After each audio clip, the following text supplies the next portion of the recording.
नमस्कार. रामकृष्ण हरी मंडळी, श्री स्वामी समर्थ. 2025 मध्ये संक्रांत कशावर आली आहे, तिने कोणते वस्त्र परिधान केले आहे, दान काय द्यावे, कोणती कामे वर्ज्य करावीत, संक्रांत कोणत्या दिशेने येत आहे आणि कोणत्या दिशेला जात आहे, सविस्तर माहिती आपण व्हिडिओमध्ये जाणून घेऊया. संक्रांती म्हणजे सूर्याचे एका राशीतून दुसऱ्या राशीत गमन. अशा 12 संक्रांत असतात, परंतु आपण एकच संक्रांत मानतो. संक्रांतीच्या दिवशी दान देणाऱ्याला सूर्य अनेक पटीने पुन्हा परत करत असतो असे मानतात. सूर्य आणि इतर ग्रह यांच्या संक्रांतीचे पुण्यकाळ किती असतात त्याचे वर्णन हेमांद्रीने केले आहे. सूर्याच्या बाबतीत संक्रांतीचा पुण्यकाल संक्रांतीच्या पूर्वी आणि नंतर 16 घटिकापर्यंत असतो.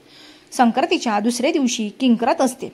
या दिवशी कोणत्याही शुभकार्याला आरंभ केला जात नाही. सौराष्ट्रामध्ये या सणाला उत्तरायण असे म्हणतात किंवा उतारण असे सुद्धा म्हणतात. या दिवसानंतर सूर्य विषुववृत्तीच्या उत्तरेकडे सरकू लागतो व दिवस थोडा थोडा मोठा होऊ लागतो. संक्रांत म्हणजे संक्रमण, म्हणजे पुढे जाणे. आर्य लोक उत्तर ध्रुवावर राहत होते त्यावेळेचा हा सण आहे. संक्रांतीचा सण 3 दिवसाचा असतो. भोगी किंक्रांत हा सण रथसप्तमीपर्यंत साजरा करण्याची पद्धत आहे. सूर्य हा तुला राशीत आला की त्याचा प्रभाव कमी होत जातो, म्हणून थंडी पडत असते. सूर्य मेष राशीत आला की त्याचा प्रभाव वाढतो, म्हणून उष्ण तापमान असतं. मिथुन राशी ही कोरडी राशी आहे. सूर्य कर्केत गेला की पाऊस पडतो, कन्येत गेला की पाऊस संपतो. दिवसभर उकडा व रात्री थंडी अशी स्थिती जाणवते. त्याला ऑक्टोबर हीट असे म्हणतात. आता बघा, संक्रांत 2025 मध्ये तर कधी आहे, यावर 2025 मध्ये मकर संक्रांत, इंग्रजी नवीन वर्षाची सुरुवात झाली की त्यामध्ये पहिला सण येतो, तो म्हणजे मकर संक्रांत. आणि हा सण आपल्या मराठी पौष महिन्यात येतो. संक्रांत हा सण आपल्या भारतातील महत्त्वाचा सण मानला जातो. स्त्रिया हा सण खूप मोठ्या उत्साहाने साजरा करतात. या दिवसापासून सूर्याचे उत्तरायण होते आणि देवांचा प्रातःकाल सुरू होतो. या वर्षी 2025 मध्ये मंगळवारी 14 जानेवारीला मकर संक्रांत हा सण आहे. जेव्हा सूर्य मकर राशीत प्रवेश करतो तेव्हा मकर संक्रांतीचा सण साजरा केला जातो.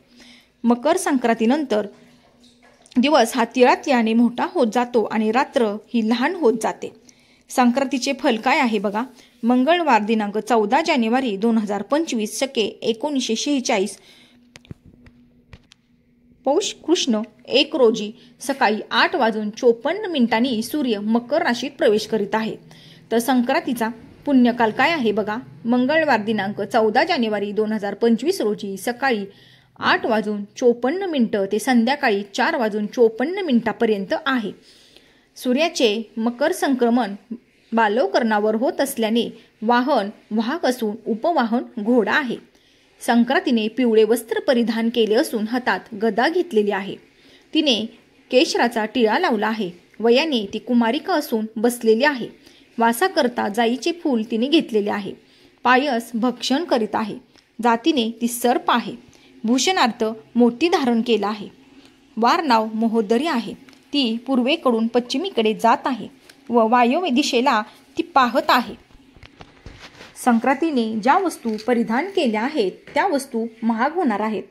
संक्रांत जेथून आले आहे तेथील जनतेला सुख शांती समाधान प्राप्त होणार आहे. संक्रांतीच्या पर्वकालात या वस्तूंचे नक्की दान करा. तर कोणत्या त्या वस्तू आहेत चला जाणून घेऊया. नवीन भांडी, गाईला घास, अन्न, तिलपात्र, गूळ, तीळ, सोने, भूमी, गाय, वस्त्र, घोडा या वस्तूचे तुम्ही यथाशक्ती दान करू शकता. तुम्हाला जे देता येईल यातल्या कोणतीही एखादी वस्तू तुम्ही दान करू शकता. संक्रांतीच्या दिवशी कोणती कामे वर्ज्य करावीत बघा. या दिवशी दात घासणे, गवत कापणे, गाई म्हशीची धार काढणे, कठोर बोलणे, वृक्ष तोडणे ही कामे वर्ज्य करावीत. तर ही होती संक्रांतीविषयी मी सांगितलेली थोडीशी माहिती. व्हिडिओ आवडल्यास लाईक, शेअर आणि सबस्क्राईब करा. तोपर्यंत तुम्हा सर्वांना श्री स्वामी समर्थ.